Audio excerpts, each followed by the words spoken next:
Aujourd'hui, dans cette vidéo, on va parler de content marketing. Qu'est-ce que le content marketing? Quels sont ses tenants, ses aboutissants? Comment faire pour mettre en place une stratégie de marketing de contenu? Avec quels outils vous pouvez mettre en place une stratégie de contenu efficace sur Internet? Mais aussi, quels sont les leviers d'acquisition du content marketing? Mais avant, en 2 secondes, je me présente, je m'appelle Gauthier Klein, je suis expert en référencement. J'ai monté ma boîte en 2010 et au quotidien, j'accompagne des entreprises à améliorer leur visibilité sur Internet. Alors, mettre en place une stratégie de contenu, comme vous en doutez, comme tout type de stratégie, ça ne se fait pas par hasard. Vous allez devoir prendre en compte un certain nombre d'éléments pour pouvoir commencer à avoir une réflexion. Déjà, il va falloir que vous réfléchissiez à qui est-ce que vous vous adressez, quel est votre public, quelle est votre cible marketing. Une fois que vous aurez déjà identifié votre cible marketing, vous serez déjà plus à même de savoir quel type de contenu vous pourrez produire. En fonction de votre entreprise, par exemple, si je suis un artisan, je vais peut-être chercher à communiquer sur la qualité de mon travail. Si je suis un restaurateur, je vais peut-être essayer de communiquer sur la beauté de mes plats. Et si je suis une entreprise qui a des valeurs éthiques profondes, je vais tenter de communiquer sur ces valeurs. Une fois que j'aurai réalisé ce travail en amont, je saurai quoi dire et je saurai à qui le dire. Une fois que ces éléments seront identifiés clairement, je vais pouvoir un petit peu chercher à développer ma stratégie et me concentrer sur l'outil. L'outil, c'est quoi? Donc, c'est par exemple un blog, un site internet, un site institutionnel. Ça peut être aussi de la vidéo. Ça peut être un réseau social, tel qu'il soit. Bref, je vais, en fonction de ma cible, en fonction du contenu que je souhaite mettre en avant, je vais me concentrer sur le levier d'acquisition. Le levier d'acquisition peut être par le référencement naturel, le SEO. Il peut se faire aussi par le référencement par les réseaux sociaux. Là, je parle bien du SMM, Social Media Marketing, et pas du SMO, Social Media Optimization. C'est deux choses qui sont différentes, qui font partie d'un même univers, mais là, je me concentre essentiellement sur les réseaux sociaux.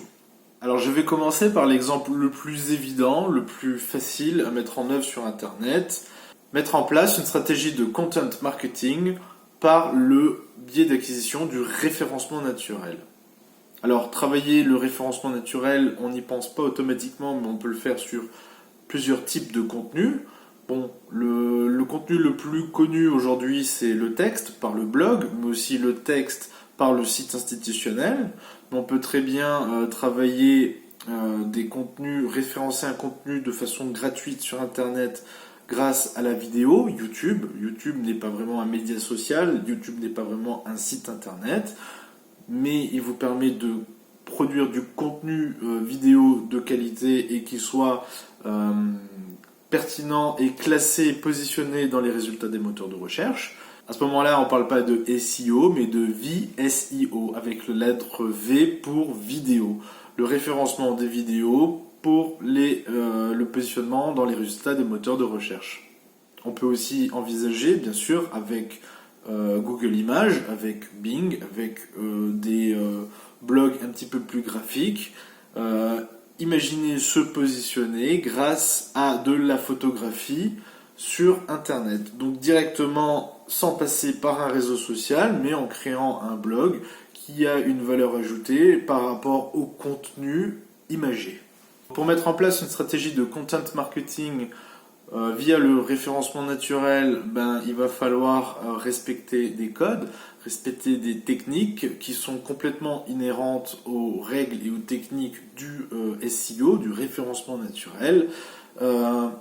Pour ce faire, il n'y a pas de secret, soit vous vous formez au référencement naturel, soit vous faites accompagner pour faire le référencement naturel de votre contenu, soit vous faites appel à quelqu'un d'externe qui va le faire pour vous, mais après sur le long terme c'est quelque chose qui va quand même être à la fois chronophage et à la fois coûteux. Deuxième levier d'acquisition, les réseaux sociaux, donc le SMM, Search Media marketing. Donc déjà par rapport au type de contenu qui sera adopté à votre entreprise et par rapport à votre cible marketing, vous allez devoir déjà identifier quel réseau social est le plus adapté à vos objectifs, à votre entreprise. Il faut savoir que chaque réseau social possède son public, possède ses codes. Sur Instagram, on est plus sur de l'image, sur de la vidéo, avec un public qui a moins de 35 ans en majorité. Par exemple, sur Facebook, on touche tout type de catégories socio-professionnelles, mais bon, après, on est plus sur un secteur très généraliste, donc des fois, être sur Facebook, c'est un petit peu moins efficace que d'identifier des réseaux sociaux où vous identifiez des personnes qui pourraient le plus être engagées autour de votre marque. Vous pourriez aussi envisager de développer votre stratégie de contenu sur Pinterest, donc là aussi avec de la vidéo. Alors Pinterest il est un tout petit peu différent que Instagram dans le sens déjà où il ne s'adresse pas au même public. Il s'adresse essentiellement en France aux femmes qui sont un brin plus âgées que sur Instagram, dans les moins de 40 ans, qui ont des catégories socio-professionnelles un petit peu supérieures. Et effectivement, alors comme je l'ai déjà dit, Instagram c'est pour faire de la photo, Pinterest c'est aussi pour faire de la photo, mais ça n'a pas tout à fait, l'algorithme fait que ça n'a pas tout à fait le même sens. Pinterest, vous êtes capable de référencer vos photos sur Google. Instagram n'en est pas capable, et tout le contenu que vous allez faire sur Pinterest, ça a vraiment pour but, par exemple, si vous faites une jolie photographie, une jolie infographie, les gens vont cliquer, vont se rendre sur un site internet, ça sert vraiment à ça. Tandis que Instagram est plus fait pour rester dans le réseau, les gens peuvent cliquer, mais l'interaction recherchée derrière est un petit peu différente. Donc le principe, il est simple, identifier un réseau social en fonction de sa cible marketing, en fonction de ses objectifs, en fonction de son entreprise, pour aller y diffuser du contenu. Une fois que j'ai identifié quoi publier, de la photo, de la vidéo, des textes, peut-être sur certains réseaux sociaux, par exemple Facebook, vous pouvez faire de la vidéo en natif, vous pouvez faire des articles en natif, vous pouvez faire de la photographie. Il y a des réseaux sociaux qui vous permettent certaines choses, d'autres non. Vous allez essayer de varier les posts que vous allez faire. Essayez d'identifier donc peut-être les posts qui fonctionnent le mieux. Sur Instagram, ce sont les stories qui fonctionnent le mieux pour le moment, par exemple. Donc c'est comme tout, pour pas partir dans tous les sens, pour faire n'importe quoi, avant de mettre en place la moindre stratégie de contenu, on met en place une ligne éditoriale. Je vais donc parler à cette audience, donc je vais leur parler de ça, je vais leur en parler comme ça. Et en fonction de ça, donc construire votre calendrier éditorial. Donc le calendrier éditorial, il est simple. Par exemple, je me dis que pour tel jour, je produis tout le contenu de les 2 prochaines semaines. Donc je sais que si je publie 4 vidéos par semaine, je vais devoir produire pour un mois les 4 vidéos. Donc si c'est des vidéos, j'essaye de tourner les vidéos, de trouver un sujet qui intéresse mon audience, et j'essaye de publier donc de manière régulière et à heure fixe. Par exemple, tous les mardis à 11h, tous les jeudis à 18h. Il faut que les gens comprennent que votre message, vous ne faites pas ça pour 2 jours, vous ne faites pas ça pour 2 semaines. Non, votre message, il doit durer dans le temps. Parce qu'il faut savoir aussi qu'il y a un effet un peu regrettable dans certains réseaux sociaux, donc même dans la plupart des réseaux sociaux, c'est que le contenu que vous allez produire, il a une durée de vie. Donc effectivement, mettre en place une stratégie de content marketing sur les réseaux sociaux, ça peut être quelque chose qui paye, quelque chose qui apporte, mais ce contenu, il aura une durée de vie, il va être périssable. Sur Facebook, on dit généralement que la durée de vie d'un contenu, elle est de 3 jours. Sur Instagram, la durée de vie d'un post, il est environ de 21 heures. Donc il faut bien avoir à l'esprit que mettre en place une stratégie de content marketing par les médias sociaux, c'est bien, mais ça sera des actions éclairs. Ça ne sera pas quelque chose qui va vous rapporter sur la durée. Ça va être de l'immédiat. Tandis que si vous passez par un blog, si vous passez par un site institutionnel, à ce moment-là, la stratégie de content marketing va être plus inscrite dans le temps, va plus durer dans le temps. On dit que la durée de vie d'un article, par exemple, sur un blog, elle est d'environ 2 ans. Donc finalement, comment est-ce que je peux faire pour mettre en place une stratégie de contenu qui dure un petit peu plus dans le temps? Le secret finalement, c'est d'un petit peu mélanger les leviers d'acquisition. Je crée par exemple un site internet, avec dessus je mets un blog. Ce blog, je crée des articles. L'article, je le relaye sur les réseaux sociaux. Je crée une infographie, je crée une photographie. Cette photographie, je la mets sur un réseau social pour essayer de créer l'engouement autour de ce média.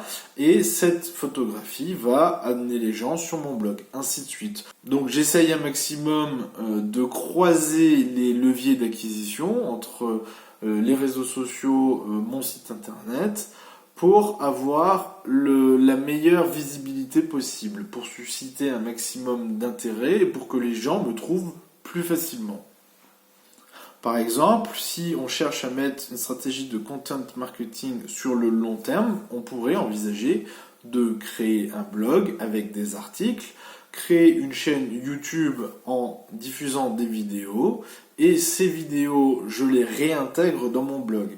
Là, on est dans une stratégie de content marketing qui est à 100% basée sur le référencement naturel.